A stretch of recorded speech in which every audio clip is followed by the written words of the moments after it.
June 23, 2016, defeating all predictions and stunning the country, a majority of Britons vote in favour of Brexit. The United Kingdom will leave the European Union. But it's not that easy. Britain's complex negotiations to exit the EU can only begin when Article 50 of the Treaty of Lisbon is formally triggered, something Theresa May's Conservative government hopes to do by the end of March. Once Article 50 is triggered, a 2-year period will begin during which a leaving agreement will be negotiated to set out the arrangements for the withdrawal and outline of the United Kingdom's future with the EU. When Prime Minister May announced she intended to trigger Article 50, she had hoped to do so without too much red tape. I do not mean that we will seek some form of unlimited transitional status in which we find ourselves stuck forever in some kind of permanent political purgatory. That would not be good for Britain, but nor do I believe it would be good for the EU.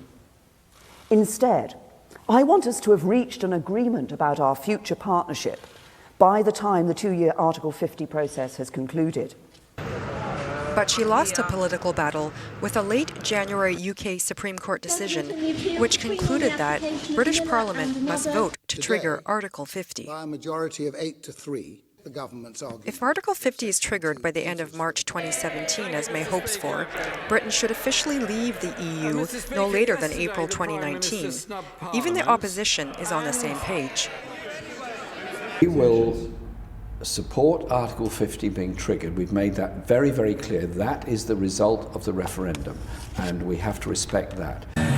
The Supreme Court ruled, however, that there was no need for the government to wait for consent from the devolved assemblies in Scotland, Northern Ireland and Wales, a likely disappointment for politicians such as Scottish First Minister Nicola Sturgeon.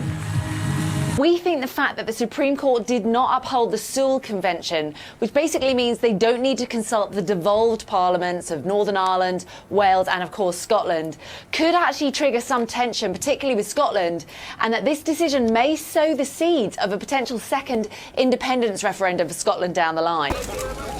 Last year, 62% of Scots voted to remain in the European Union. Come down to Nicola.